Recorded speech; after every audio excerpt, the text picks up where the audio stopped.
Gentlemen, welcome to the Better Man podcast. Today, I am joined by a repeat guest. This is Blake Bowman from Guerrilla Zen Fitness. Welcome back, Blake. Thanks for having me, Dean. Really enjoyed doing the last one. I'm happy to be on again. Yeah, me too. So I actually listed you in one of my top 5 episodes from season 1. I think it was just because we were able to dig really deep into the process of you losing your dad and not being able to exercise during that time, and it just the whole process of how people go through these tragic life-changing events or these struggles and coming out for the better. I think that's just something that really intrigues me. So, and you did a great job of being open and being vulnerable and having that conversation. So thanks again for doing that. Yeah, man. Don't normally get asked those questions on a podcast. So thanks for asking. Yeah. I think that stuff is important for people to hear for sure. Yeah. I mean, I think we all see, I don't know, at least me, because I live in this world, but I all the time I'm seeing, here's a new exercise to work on your hip flexors. Here's something that you should be doing to, relieve back pain from sitting in a chair. I'm like, I see this over and over again.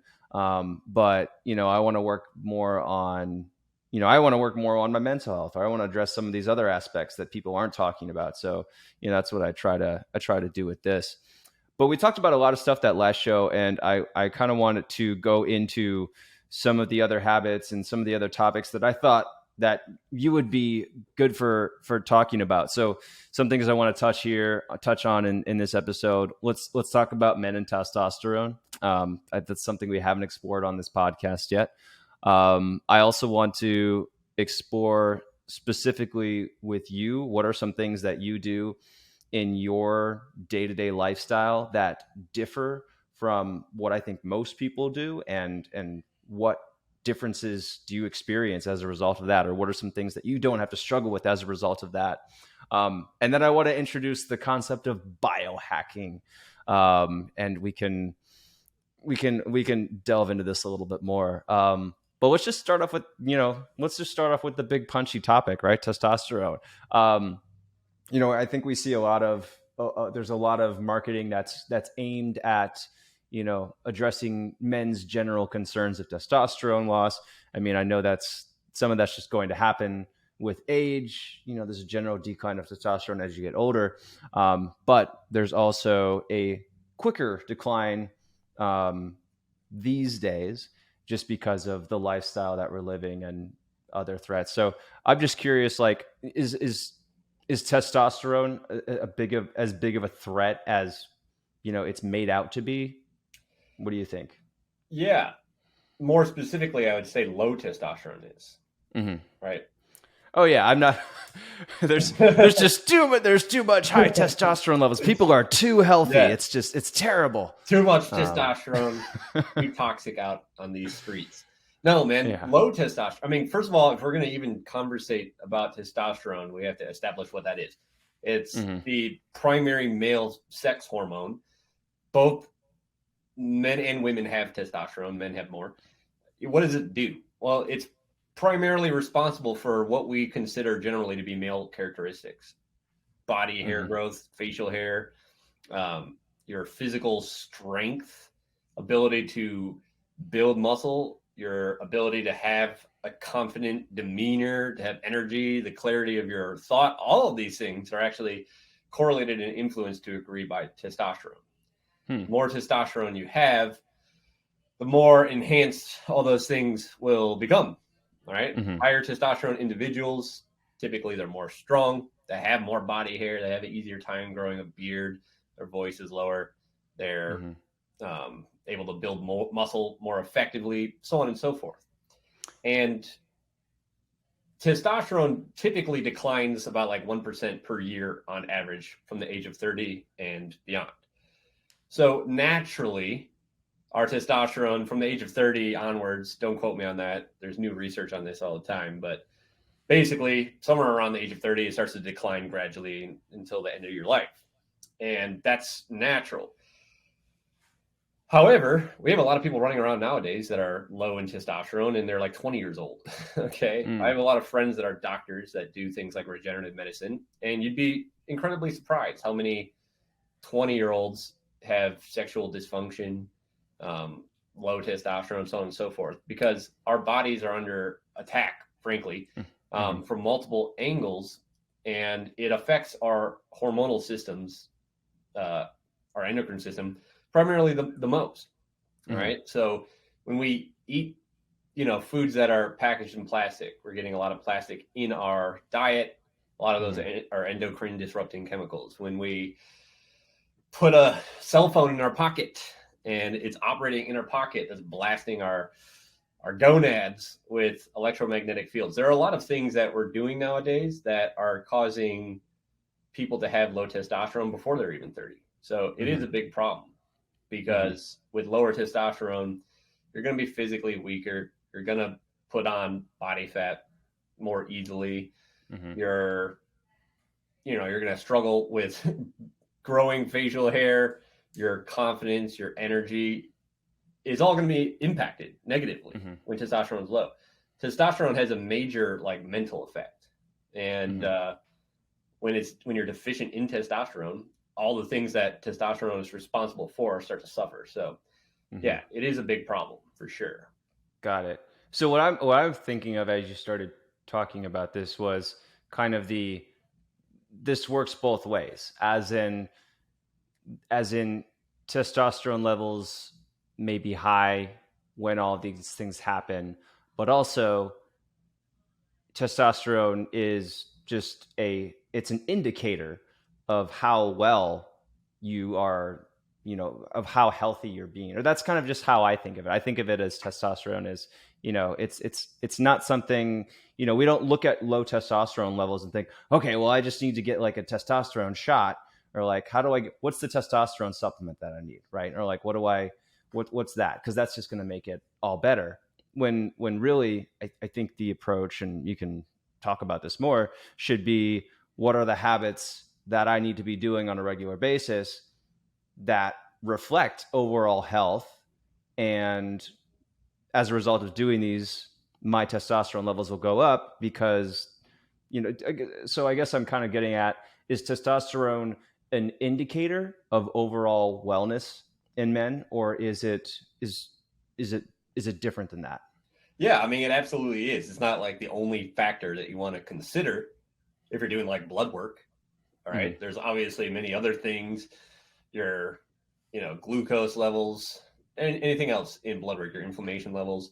Those are all equal indicators of your general state of health. But yeah, this is absolutely one of those metrics that should be considered.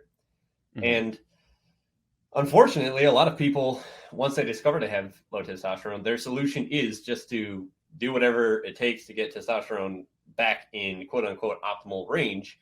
And a lot of people, that's using exogenous hormones like testosterone replacement therapy or herbs or a supplement. And oftentimes people jump to that, never having asked themselves why their testosterone is naturally, not optimal in the first place. Right? What is the root cause behind testosterone being lower than optimal? That's the real question that we should be asking. And especially when we're young, right? If we're under 30, this is a good question to ask, right? Why is my testosterone lower than it should be, lower than optimal if I'm young and, everything else seems healthy in my body? If you're 65, we know why you might, you have lower testosterone because you're 65. It's an age thing. But for young people in particular, there's a couple things to consider. A lot of things that are bad for our hormonal system, we ingest and we're exposed to. Plastics should really be mitigated as much as possible. Bottled water, food that's processed in plastic, try to remove those things from your lifestyle. Try to remove synthetic fragrances and common cleaners that you might have in your house from your lifestyle as well, and opt for the more quote unquote natural ones, right? So glass, they don't work very well. Well, I clean the counters a lot, and man, that is true. Like natural deodorants, natural shampoos, natural cleaners are kind of like known for this. some are way better than others. All right. I'll give a couple options for everything. So, good. In terms of like packaging for foods, glass is always best, right? Glass. I mean, it's not always feasible to have things in glass. And the reality is you're still going to be consuming things that come in plastic. We just want to be mitigating that and lowering our exposure to plastics as much as possible. So switching to glass and stainless steel, like drinkware, that's a major upgrade. Cleaning up the consumer products that you use in your body, like your deodorant, the soaps that you use, so on and so forth. That makes a huge difference too. Your skin is your largest organ. Whatever you put on your skin goes inside of your body. Okay. Your skin is not some sort of shield, some barrier between you and the outside world. It is a pathway between the outside world and yourself. And if you put something on your skin, it goes right into your body. So you want to be thinking about the lotions, the deodorants, anything that you put on your skin. Get ones that are food quality. Buddha butter. It's a brand of the deodorant that I use. It's like baking soda, coconut oil, and some other things. That's a good deodorant. With regards to soaps that I use on my body, I pretty much use just Castile soap. Dr. Bronner's Castile soap, just soap. It's scented with essential oils. I used to use that. I used to have it because they had a peppermint one. I was like, this smells delicious. Yeah. It's a little drying, but there's nothing in there that's going to, that you're going to want to be concerned with as it pertains to testosterone.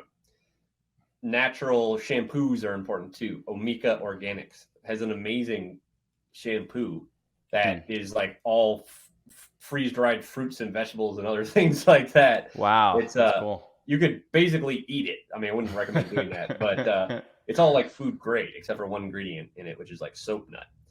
But those are things that you want to be mitigating plastic. You want to be using more glass, stainless steel. You want to be cleaning up the products that you put on your body, and also cleaning up the products you use around the house. Okay. So instead of commercial cleaners and things like that, what I like to use, vinegar and water, vinegar and baking soda. I'll even use an ozonator to ozonate water, which infuses the water with ozone gas, which is O3. It's 3 oxygen molecules bound together.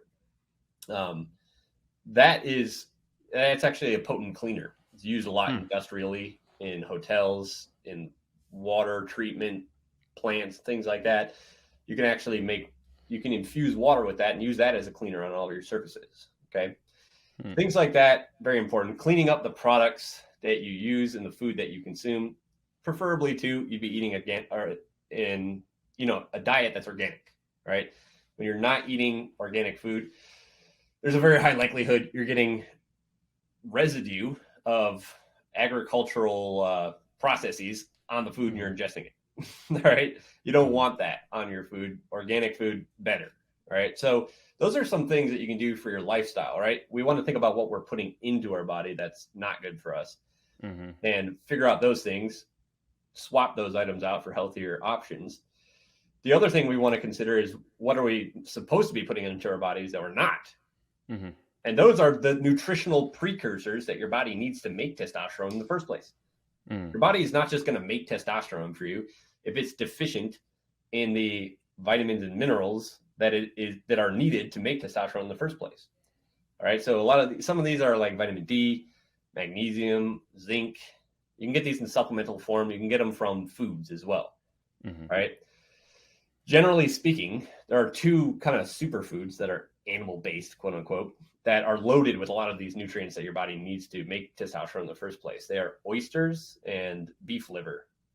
Right? Very, very nutritionally packed. Both of these things are. And you can look, there's a long list of nutritional precursors that your body requires to make testosterone. A good percentage of those, the majority of it, is covered just by incorporating into your diet oysters and liver. All right. So I presume is out there talking so much about liver, right? It really is a nutritional powerhouse. So yeah, those are some things that you can incorporate in. Got it. The other thing, and this one's really important, Dean, so I want to talk about this. Go for it.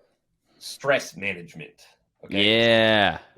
Stress. Yeah. Yes. Stress and testosterone are mutually exclusive to one another, right? The primary stress hormone, cortisol, has an inverse relationship to testosterone, meaning that the more stressed you are, the more suppressed your testosterone is. Therefore, by lowering stress, you facilitate your body's natural ability to upregulate testosterone production. All right. Mm-hmm. So calmness is the cradle of power. I always tell my clients that we got to be calm. It's when our body's calm and we're in that feed or breed mode. That's when our body makes things like testosterone. That's when it repairs and regenerates its cells. All these like subtle little processes that our body goes through to maintain our wellness happens when we're in parasympathetic nervous system activation, which is feed or breed mode. That's mutually exclusive to fight or flight mode, the sympathetic branch of the autonomic nervous system. Long story short, the more stressed out you are, the lower your testosterone may become. And conversely, the more calm you are on a nervous system level, the more easy of a time your body has to manufacture things like testosterone and do a bunch of other things for you as well. A lot of people are stuck in fight or flight mode. They're not able to truly relax on a nervous system level, but it's imperative that you do that. Okay. And there's a lot of things that you could do for that. We could talk about stress mitigation if you want to go deeper into that, because I can list a whole bunch of stuff. But the long story short is, if you're young, you have lower testosterone, stop using products that are potentially damaging it. All right. Swap them out for healthier options. Make sure that you're eating the nutritional precursors that your body needs to make testosterone in the first place. Make sure you're sleeping enough. And lastly, drop your stress. Do whatever you have to do to effectively lower the amount of stress that you feel on a day-to-day basis. If you just did those things, you'd be taking several very powerful steps to help facilitate your body's own natural optimal production of testosterone. Got it. So most of the people who do Manful Yoga and likely listen to this podcast are guys in their 50s, 60s, 40s, 70s. So testosterone depletion or decline is normal, but I guess, I don't know if the right question is what is considered normal in terms of testosterone decline for those ages, but maybe what are some indicators in terms of what people would notice in their day-to-day life that their testosterone levels shouldn't be as high as they should be if they're, midlife or beyond? Yep. So I'm not a doctor. Remember that. And anybody listening, this is not medical advice. Always talk with your physician about this kind of stuff. But there are definitely some subjective signs that you can look for and kind of use them to help discern whether or not you might have lower testosterone. One is, erectile dysfunction. All right. That's a very basic one that is correlated with low testosterone. If you wake up in the morning and you don't have an erection, that's also a sign. I mean, testosterone is supposed to be peaking in the morning hours, right? So if we don't have enough testosterone, then we might not get an erection. That's a sign that we might have low testosterone. We might find that we're putting on body fat over the years, and the proportion of body fat to lean body mass muscle is starting to shift in an unfavorable ratio. You're starting to lose muscle at the same time while you're putting on fat. You might notice that you have lower energy, less confidence, and work ethic. A lot of your confidence in your work ethic is correlated almost exactly to your testosterone levels. So these are things that if you notice them going on in yourself, you've found that they are getting worse, you might suspect you have low testosterone. And then the gold standard way to really quantify that and figure out if you really want to be precise with things, is to get blood work done. Look at your total testosterone, your free testosterone, and have your doctor interpret that for you. Right? What are some normal testosterone levels? Like if you've already done your test and you know what your number is, what are like normal ranges? Well, with regards to specific ranges, I can't actually think of those off the top of my head. However, one thing you were saying earlier, you're using that word normal, like it's normal to decline. Normal is one thing, optimal is another thing, right? It might be normal for testosterone to decline. It's not optimal for that to happen. In an optimal world, we'd maintain testosterone, that, the same testosterone levels that we had when we're 30 all the way through our lives. All right. That's my opinion. It might be normal that it declines, but it's certainly not like the best case scenario. You know what I'm saying? Yeah. But when it comes to testosterone too, there are actually two things you want to consider: your total testosterone and your free testosterone. for all intents and purposes, your free testosterone is effectively what matters to you. That's the testosterone that's available to your body. So a lot of people look at their total testosterone and say, I'm fine. But that your total testosterone is not as good of a factor to look at as your free testosterone is. So I just wanted to at least tell the audience that it's free testosterone that you want to be paying attention to, because the free testosterone is what's actually available to your body. And depending on who's doing your blood work, you might only be told what your total testosterone is, but what you really want to know is what your free testosterone is. With regards to ranges there, what is the optimal range? Like I said, I don't know the numbers specifically. A functional medicine doctor should be able to supply that optimal reference range too, though. Okay. So one other thing I was thinking about is, does having more testosterone, or does having more muscle mean you have more testosterone? Do you know if there's a correlation? I mean, I assume there's a correlation, but I'm just wondering, like, does it work both ways? So if you have low testosterone, could you work on building more muscle, and then would your testosterone go up? Or do you know how that so works? Exercise stimulates testosterone. I just actually heard a guy named Brett Contreras talking about this yesterday. There's some new science. The glute guy. Yeah, the glute guy. He's awesome. Yeah, there's some new science that came out around that recently.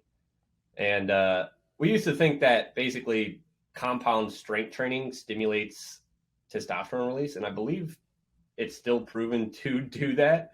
But it's kind of complicated. I think I didn't actually complete the video from what I was hearing him say. But it's not as black and white as lifting weights raises testosterone, right? If that's what you're asking. It's more subtle than that. And it's also possible to have testosterone at one point in time, optimal levels of it, be able to build muscle, then have lower testosterone later in life. You still have the muscle, but you have you have low testosterone. I have a buddy who lives in Alaska. He's a physical therapist. He's this jacked dude that kills bears. Like in Alaska, he's crazy. But you would never look at this guy and say he has low testosterone. He did a blood test after weeks and weeks of like lethargy and tiredness, and he had the testosterone levels of like a 70-year-old man. And there's no way you'd be able to tell this by looking at it. Yeah. So paying attention to those other factors, the quality of your erections, your energy, your confidence, those are important subjective factors to look into. It's not always visible and obvious in your physique if you have low testosterone. The gold standard way is really to quantify this with blood work. Yeah. I mean, well, you can look at people who, it sounds like your friend he had probably just overtrained, right? And he was in a state of overtraining. He was doing all this exercise, but he wasn't doing enough recovery. So, I mean, and that's how exercise works, right? You exercise because you want a certain stimulus on your body. But in order for that stimulus to do what you intend for it to do, you also have to recover from it. You have to sleep well. You have to eat. You have to, down regulate.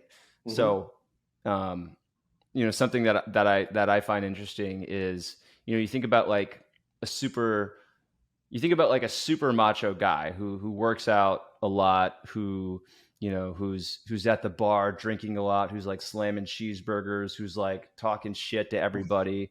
And like, you look at that and you're like, you know what? I bet you actually don't have very high testosterone levels because of all these Believe me, man, so-called it's not macho behaviors. Black and white. Like, you can't just look at somebody and tell if they have high testosterone or not.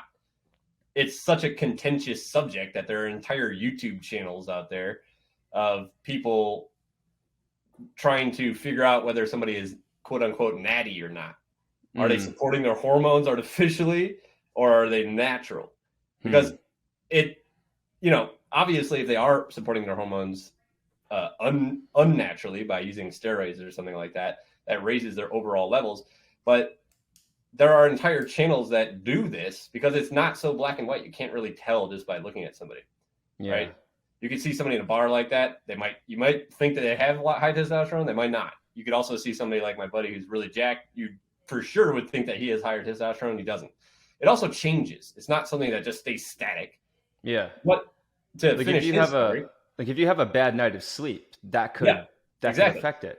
What he went through, my friend in Alaska, he like fell like off a glacier. I'm not even making this up. He like Yeah, I fell mean, off of course he did. Right after yeah. he finished wrestling the bear, he fell off a glacier. He was actually at Paleo FX too when I met you. Oh, So he you might was. even have seen him. Okay. But yeah, he fell off a glacier, broke like vertebrae in his back and damaged a disc. He also like was in a breakup at that point in time with his girlfriend of several years. And it was like one of the most stressful periods of his life within the last 5 years. And that's exactly why I said, stress management is so important. When you get that stressed out and your body's in fight or flight mode, your nervous system perceives an immediate threat in your environment, and it prioritizes increasing your heart rate, getting your muscles to contract, releasing things like adrenaline. It's trying to get you to be able to run away from that danger for your immediate survival and safety. It does not prioritize in that context when you're in fight or flight mode and very stressed out, doing these more subtle processes, making hormones, digesting food. And a lot of those little subtle processes get shut down and downregulated when we're in a state of stress. And life comes at you in seasons. Some seasons are way more stressful than others.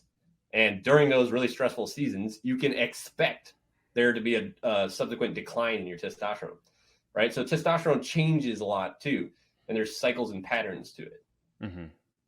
So one thing we didn't touch on that I think we should mention is sleep and testosterone. I think we can group sleep into, we talked about a lot of the other things. We talked about the stress mitigation aspect. We talked about exercise. Well, if you're not sleeping well, you're not going to be able to exercise with the energy that you want to. You're going to have higher stress levels.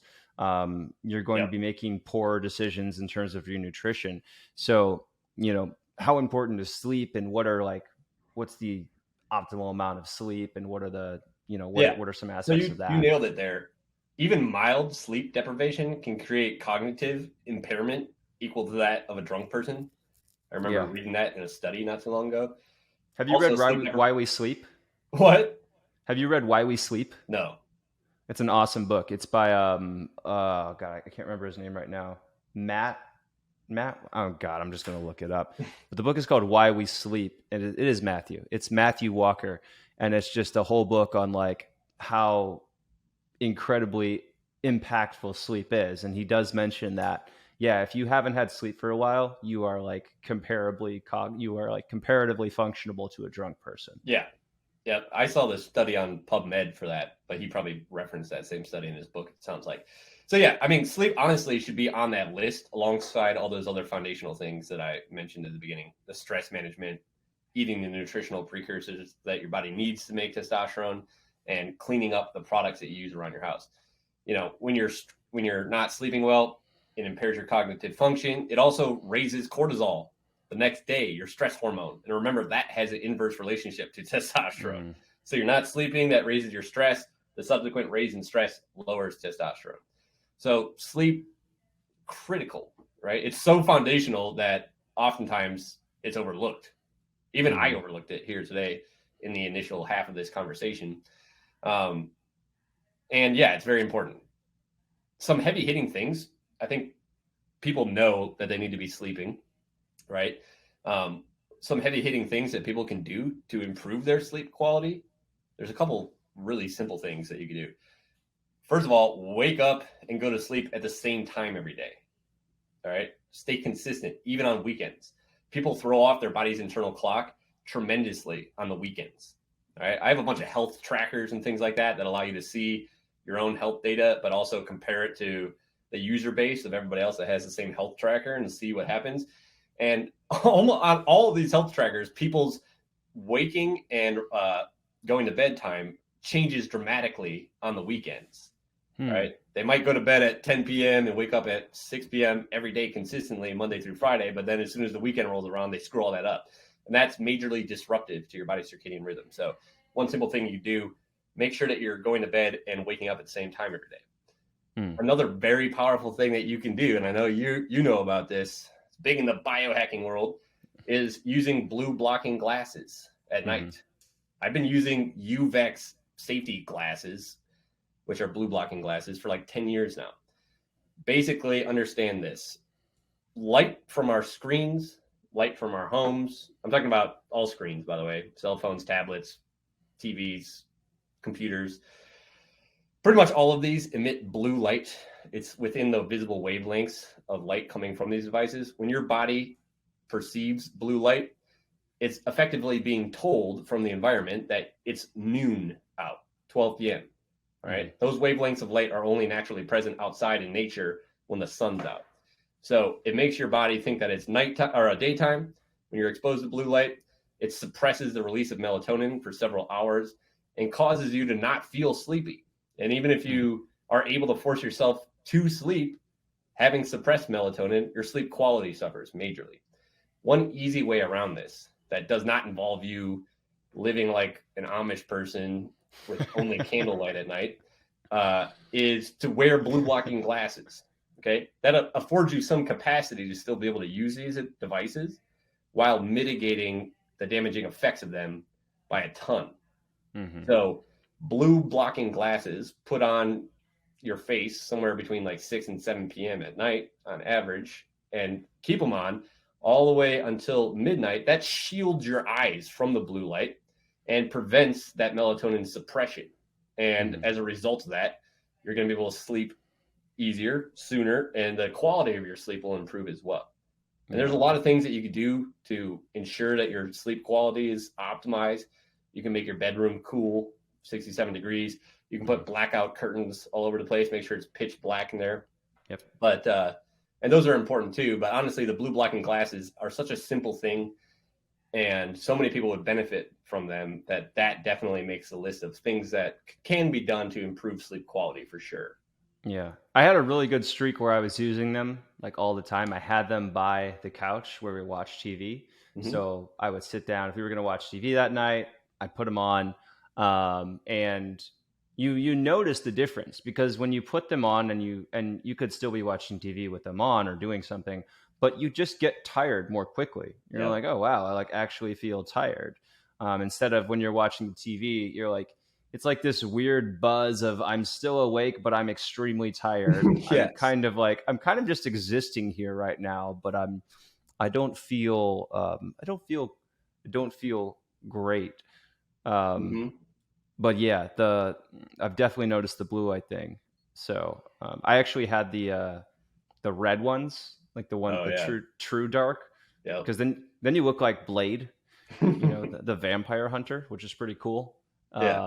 But yeah, I mean, you put those on at night and you're just like, you just start to like melt into the couch. You're like, okay, I think I'm done now. The red ones are even more hardcore than the amber orange lens. They block out more wavelengths of light. And those ones are even more hardcore. When I put those on, I literally cannot stay up for like, as soon as I put those on, I know that I'm going to be like asleep within like 30 minutes. Yeah. They also make like the TV so unattractive to look at that you're just like, this is dumb. I'm not going to do this. That's also true. It makes screens less appealing and less exciting because it's frankly somewhat hard to see. Yeah. I actually, so I met Kelly Starr at a conference a few years ago, and I was talking with him, and I looked at his phone was whatever. Yeah, I was spying on his phone. Anyways, I noticed his phone. He sets his phone on like a handicap mode so that it only shows grayscale. So I do that on my phone too, except I have it on red. Oh, nice. Yeah, I should do that. I've uninstalled like most of the fun apps from my phone, so I don't have social media on my phone. But instead of opening up social media, I end up just like, oh, what's my email doing right now? Or like, you know what? Let me check my wish list on Amazon. I bet it's different than it was 2 years ago or 2 hours ago when I opened it last time instead of opening Instagram.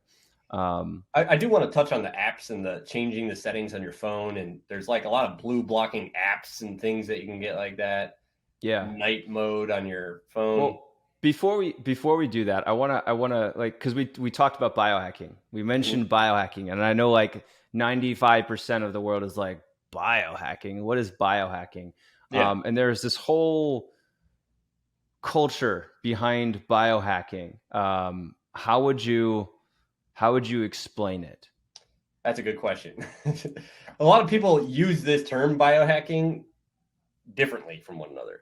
Oxford defines biohacking as the activity You've got to be kidding me. It has an actual definition. Yes, it's in the Oxford Dictionary. And Good it's God. defined as the activity of exploiting genetic material experimentally without regard to accepted ethical standards or for criminal purposes. That's how Oxford defines it. You memorized that. That's impressive. I didn't memorize it. I'm looking at it. Oh, you are. Look at this on a tab. I thought you knew it so well that you memorized. Yeah, I don't really define it that way. I define it as using technology that is helpful for our health. Okay. That's a great explanation. Yeah, I mean, you could just call it like a healthy lifestyle using technology, right? Not all technology is bad for us. Some can be used to directly improve our health. Red lights, a device like this thing, which I told you about at the beginning of my call, which makes like special gas that I breathe in when I'm at my desk, stuff like that. Is any of that critical for the average person? No. That's optimizing for the top 10 to 1%.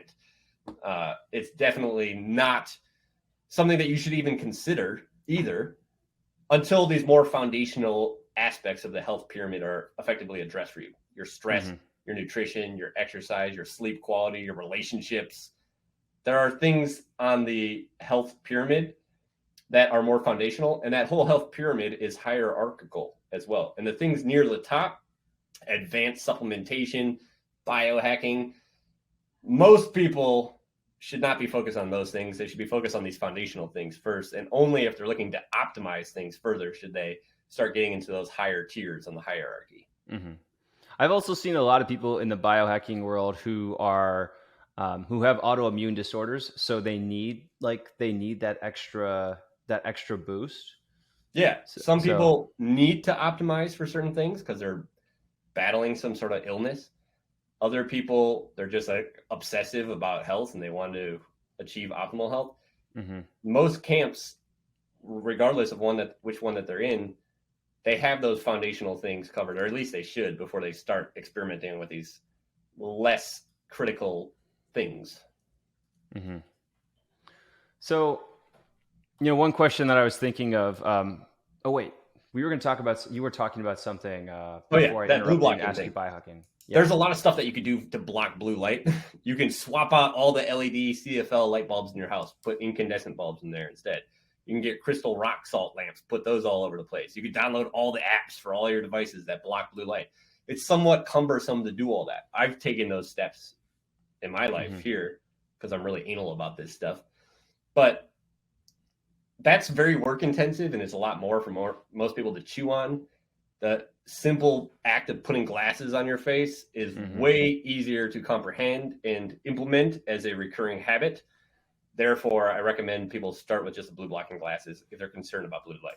Yeah. And make sure you buy it for everyone in the house so everyone can wear them and feel equally silly initially. Yes. I also want to say, too, that there are a lot of blue blocking glasses that have really nice glass lenses and designer frames.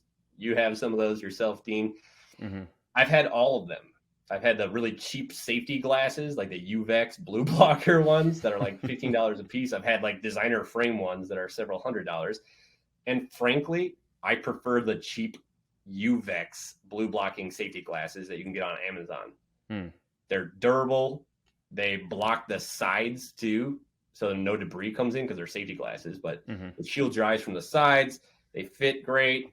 They're orange, which is the color that you need the lens to be to block the light. You don't need to spend a lot of money on these things. Good to know.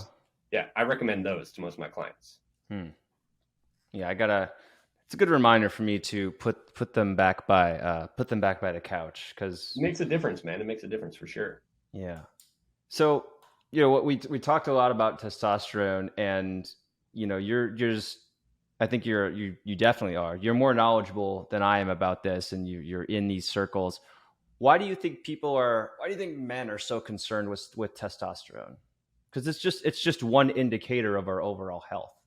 There's so many other things that we can look at, but I know for me, like when I got my testosterone level checked a couple of years ago, I was I think my son was like 6. I can't remember how old he was, but he was definitely less than 6 months old.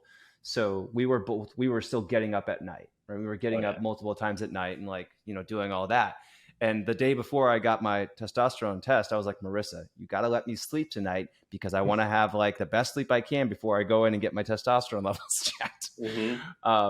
So why do you think it is that, I cared about it so much, even then, even knowing, even with my understanding of testosterone being just a general indicator of overall health, but why do you think men are so concerned with their testosterone level?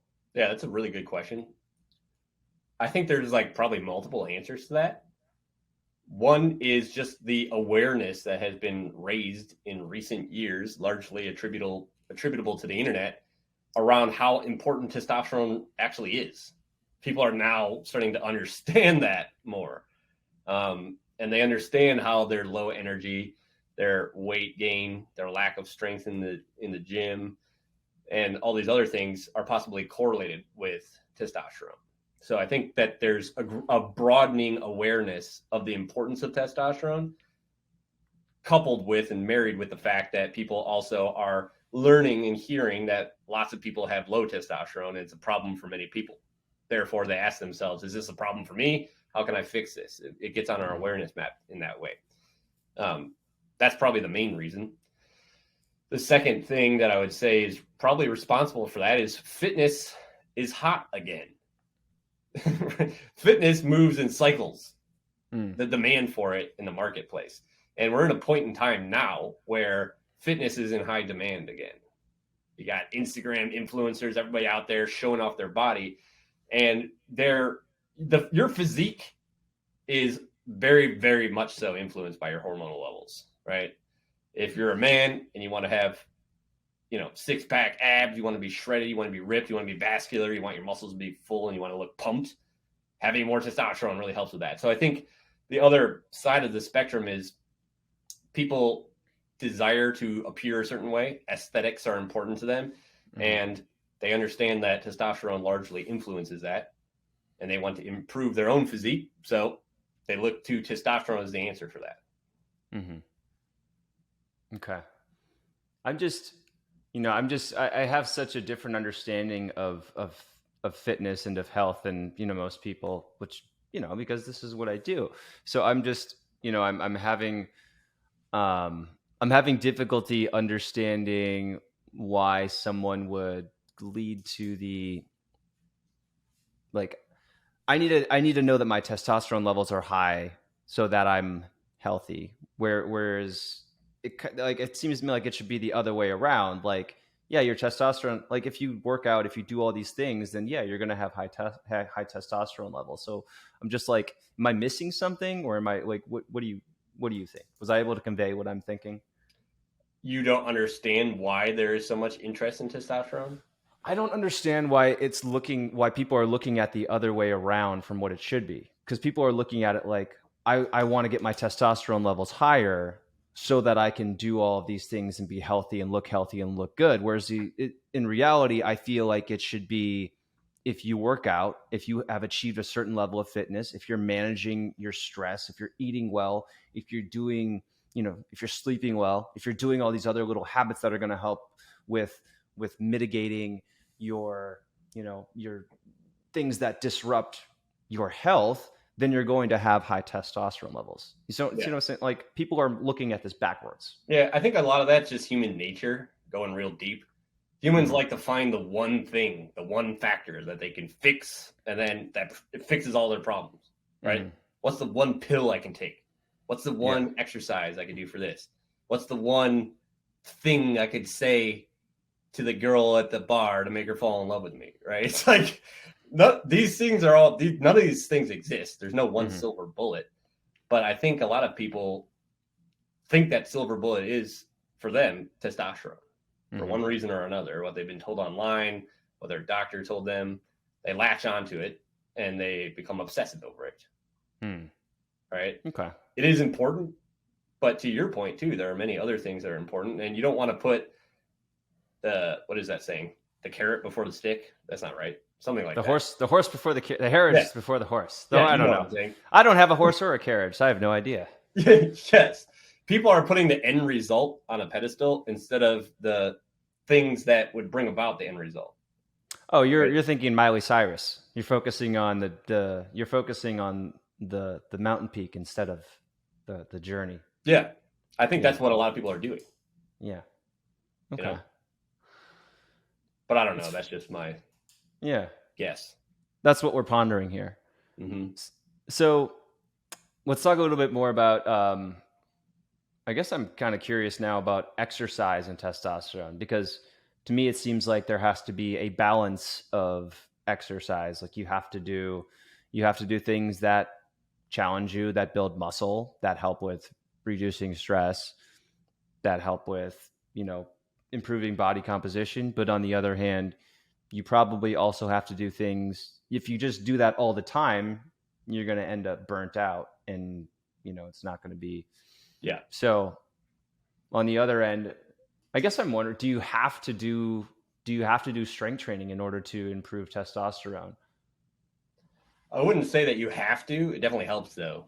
Doing heavy compound exercises that recruit multiple muscles and joints to work at once, right? Big movement patterns like pushing exercises, push-ups, bench press, so on and so forth, squatting exercises, hip hinging, pulling exercises, dumbbell rows, things like that. These exercises that recruit and move multiple joints at once are the most conducive to stimulating testosterone. And it's important, especially if you're on a journey to optimize it naturally. I don't think it's actually required for you to be doing that to have optimal testosterone, though. I'm not 100% sure on that. That's actually a good question. Yeah, we'll have to look into that. Yeah, I'm curious what hormone levels would look like if you addressed everything else that we talked about here today, yet you failed to exercise.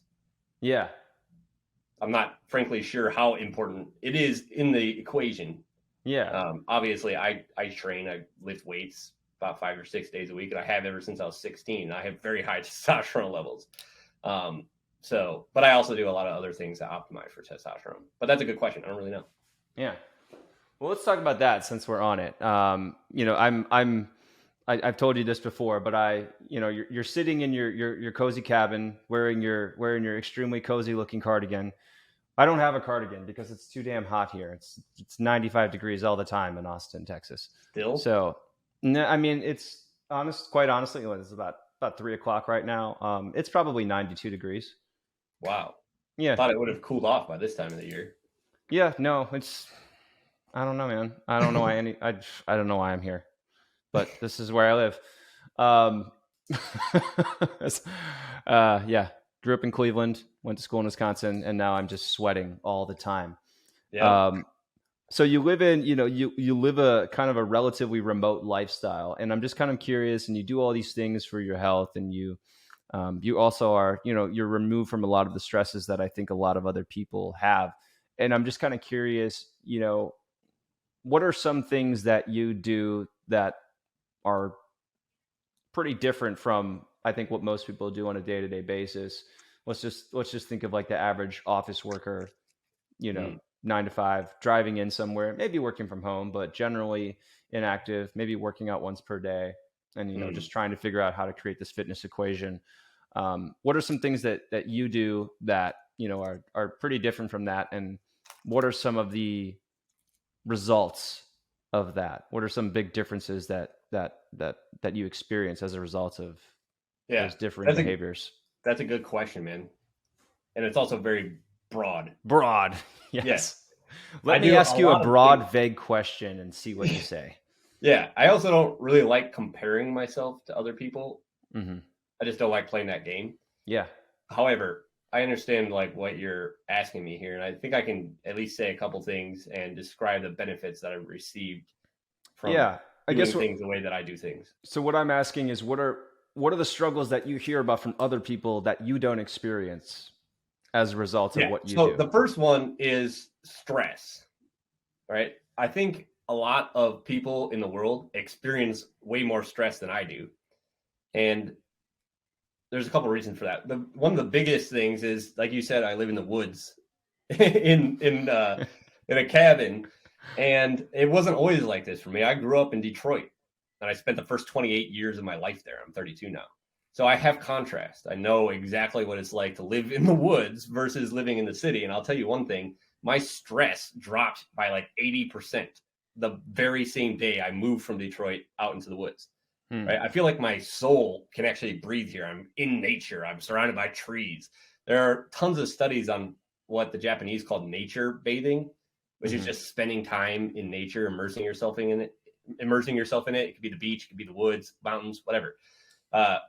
People ruminate less on their life problems when they're in nature. When they're in urban and suburbs, they tend to dwell more and more on their life problems. There's a lot of things that happen environmentally that contribute to stress. And by me moving out of a major city into a more rural area, that right there is a lot different. Where I live is a tourist destination. Our population here grows a ton throughout the summer because people have lake houses here and stuff. It's kind of like northern Wisconsin.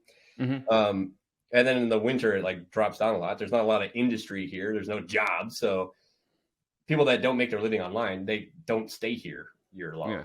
They can't. They got to go into a job somewhere. However, things have changed quite a bit since I even moved here 4 years ago. Ever since 2020, many people are working remotely now, and they have the increased capacity to live in a place like where I live. And that is one thing that I am doing different. The population density here is low. Most people in the world are packed into major super cities, Austin, LA, Chicago, so on and so forth. Right? I live far away from those. Okay. And that right there, major stress reliever for me. The amount of stress that I felt when living in Detroit, doing the same stuff that I'm doing now, is completely different. And just for reference, did you live in were you in a safe area in Detroit? Yeah, I wasn't actually in Detroit. I was in a suburb, like 15 minutes outside of Detroit, but very close to Detroit. But yeah, it was safe. I wasn't like in the ghetto or anything like that. Yet there are still so many stressors there. I was not inspired in any way whatsoever driving around Metro Detroit. All you see is concrete, traffic, pollution, cell towers, graffiti, burned down buildings. This is what Detroit is like, man. And it's not inspiring there. I'll say that. It's actually, in my opinion, very depressing. And I believe I could say that because I spent most of my life there and moved out, and I got contrast. And yeah, living here, a lot better. I think another way that my lifestyle is different from a lot of other people is I actually specifically, by design, mitigate stress, even beyond living here. I take adaptogenic supplements in the morning to calm me down and mitigate the release of cortisol. I have a weird biohacking device on my ankle right now called an Apollo Neuro, which basically vibrates at certain frequencies, helps keep my stress response low. It basically helps to shut off fight or flight mode. I use brainwave changing apps like Brain FM to keep myself calm. There's a lot of things I do to mitigate for stress on a day-to-day basis in tandem with just living here where I live, because I understand how bad chronic stress is for us. And we talked about one of the ways it impacts us negatively is when stress is high, testosterone is low. So I'm always mitigating my stress with like everything that I do. I'm trying to live I'm trying to live a life with the least amount of stress possible. Okay. And I'm in a position where I have a lot of stress. Right. I have a whole team of people now that work with me. I'm responsible for myself and them and my clients and a lot of other things. There's a lot of stressors that are on me, but I'm resilient to those things. So that's one thing that I do differently from a lot of people, I will say. The other one is I just train consistently no matter what, really. And I have ever since I was 16. I just work out. It really, some things happen when other stressors are high. I'm sick. There's a death in the family, an injury, something like that, that makes it so that it's not advantageous for me to work out. And I'll take rest when I need to, when those things come up in life. But it's never more than like a week to 2, ever, at any period of time. I've trained consistently from the age of 15 all the way up to 32, which I am now. So Did 12 you get, years of have you training. had COVID yet? Yes. You have? How was were you able to work out through that, or what? The Because funny thing is, too, I it was was like 2 out. weeks. It was like 2 weeks after our podcast. Oh, it was. Okay. It knocked me out hard, dude. Yeah. Real I hard. was gone. I was at like a week, and then it took me like a month and a half after that to like Yeah, I was actually messed up start. for that long too. However, in terms of my absence from training, it was probably about 2 weeks. Yeah. And then I slowly started returning back to like yoga flows in my house, Mm-hmm. body weight training, started using some resistance bands, and then eventually I worked up the strength and vitality to get back in the gym. Yeah.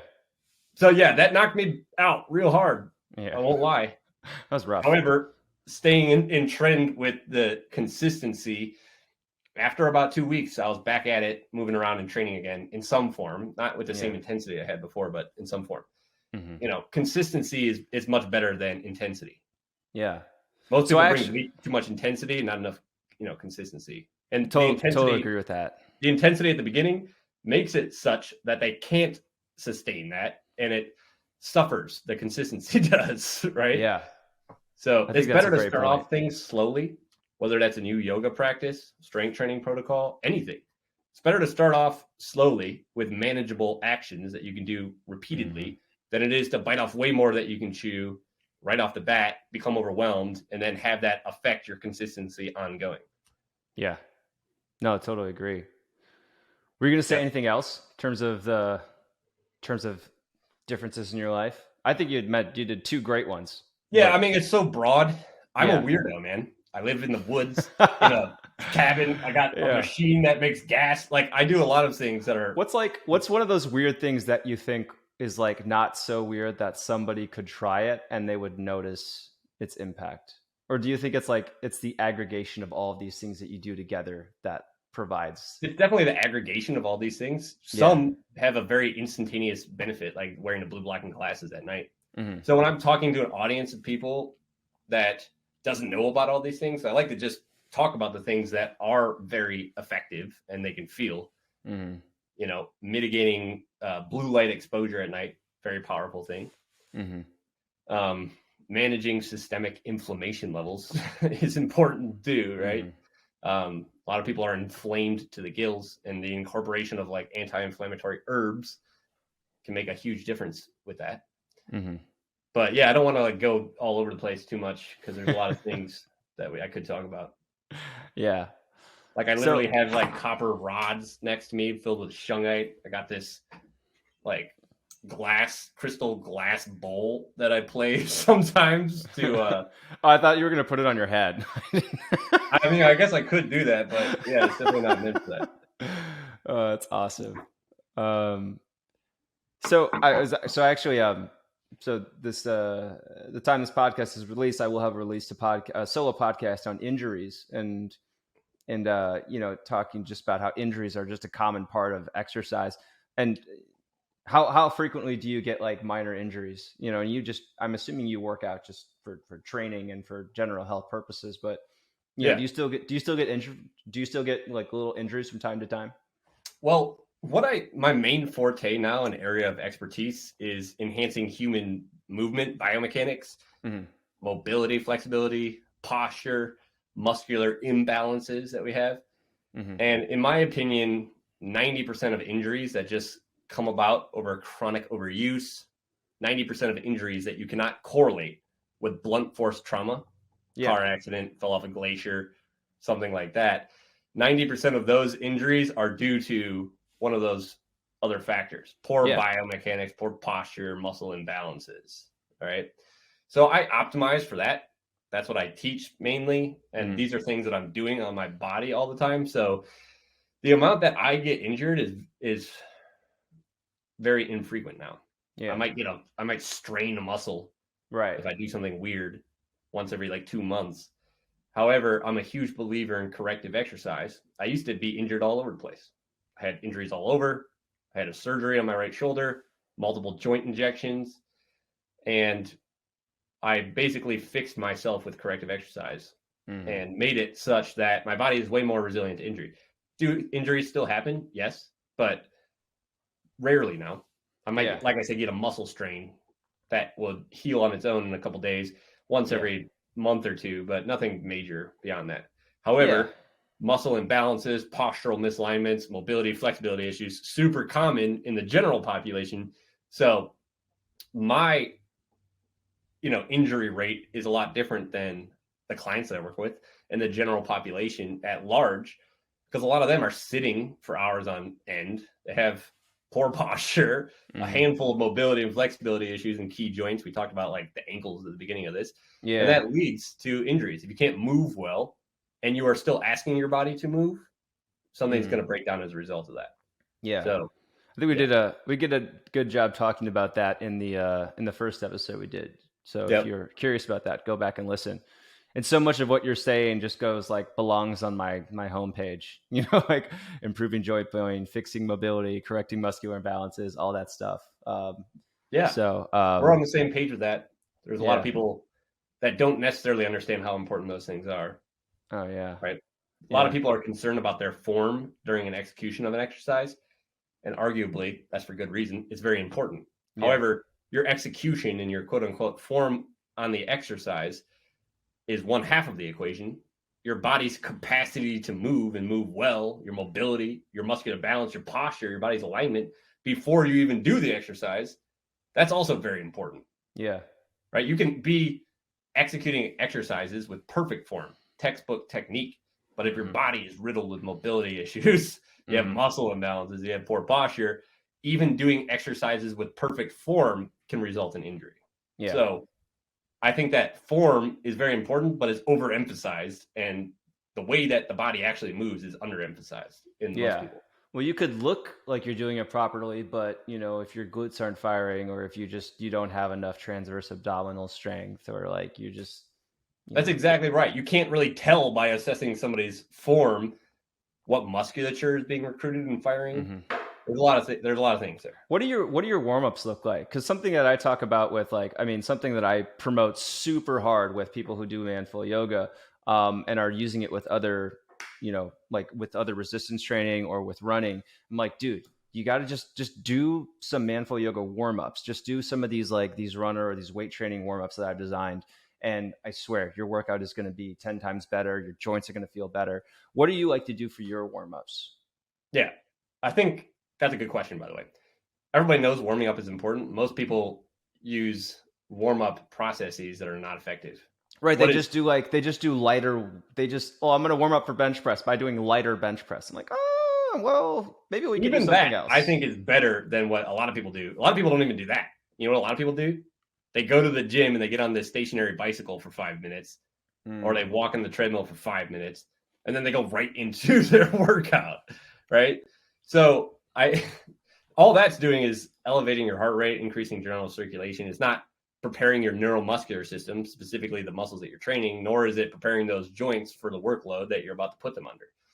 So my own warm-ups are contingent on what I'm really training that day.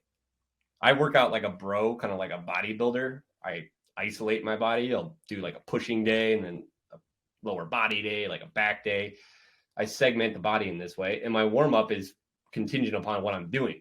If I'm doing anything involving the upper body, my warm-ups will include more motion of the shoulders and activation of the shoulder musculature. So my warm-ups usually start with some foam rolling, and the muscles that I know I typically hold a lot of tension in are hypertonic. After I've done some foam rolling, I'll do a lot of different joint mobilizations for my thoracic spine, whatever joints I might be training that day.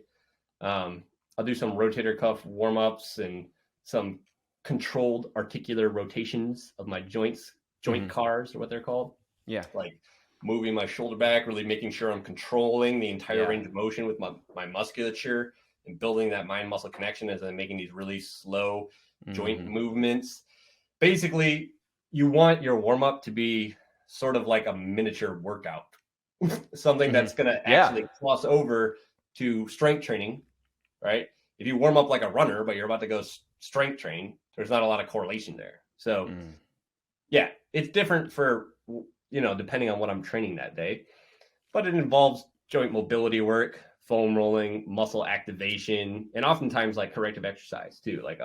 If I'm going to be doing bench press, I know that that's really going to develop my pecs, contribute to a lot of tension there, and that might create a propensity for my shoulders to round forwards. Mm-hmm. So prior to even doing bench press, especially multiple sets of it, I'll work my upper back muscles by doing scapular retractions, squeezing my shoulder blades together with like a resistance band. I'll do a couple sets of that as a part of my warm up before I do like bench press, so that I maintain muscular balance in my shoulders, so that I don't leave the gym after doing 8 sets of bench press and pec flies with super tight pecs and my shoulder posture being all distorted. I'll counterbalance that with corrective exercise and strength training using resistance bands usually, so that I have muscular balance and I'm training things in a balanced way.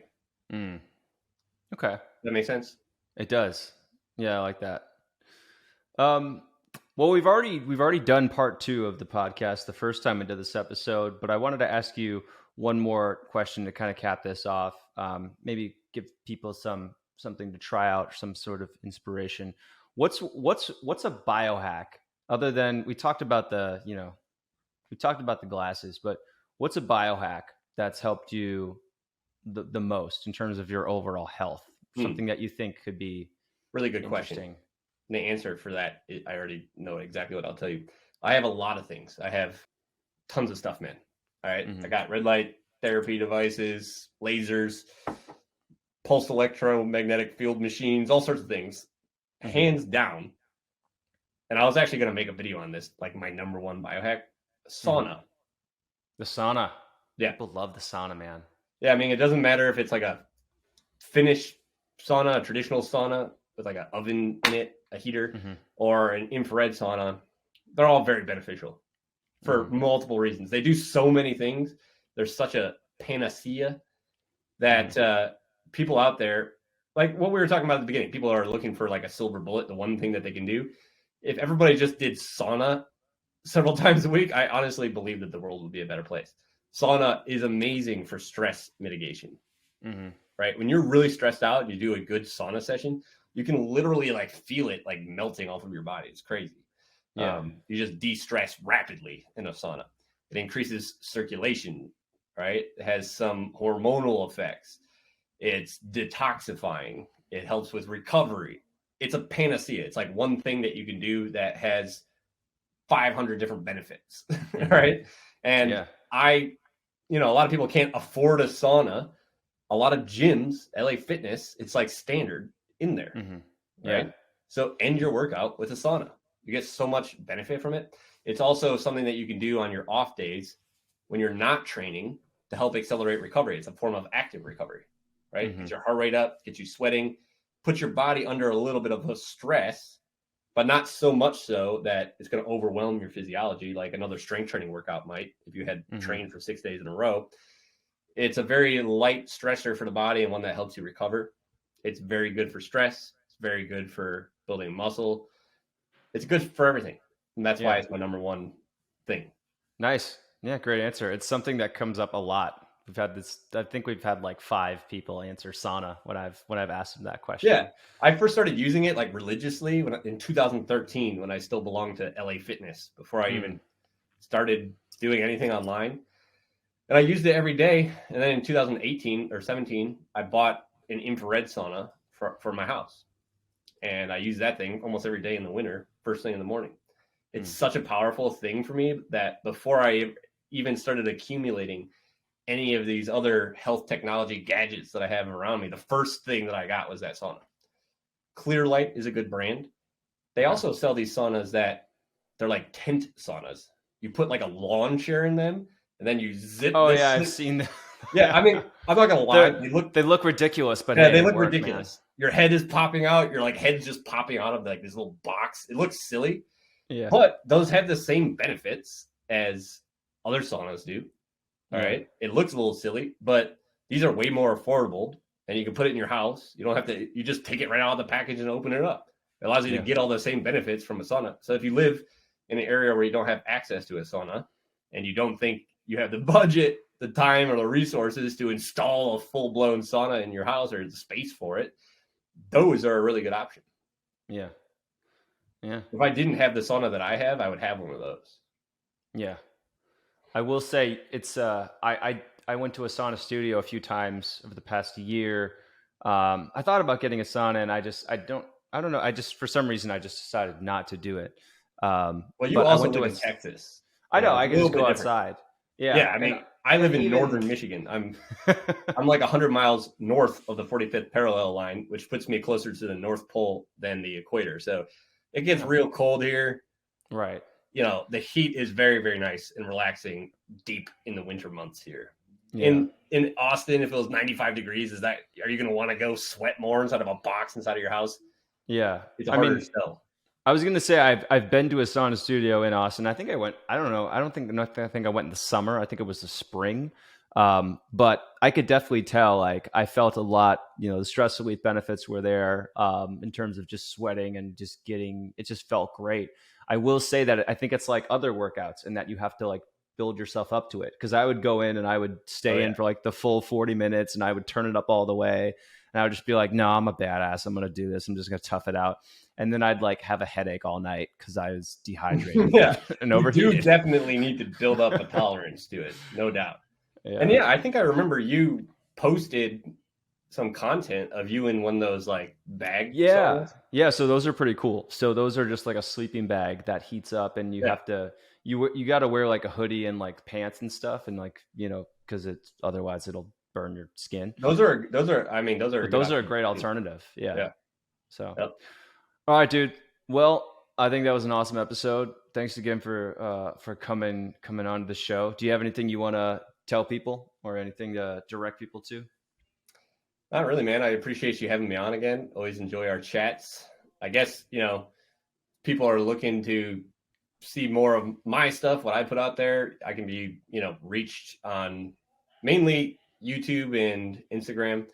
My handle there is Guerrilla Zen Fitness. That's spelled like Guerrilla Fighter. Guerrilla, GUERRILLAZEN.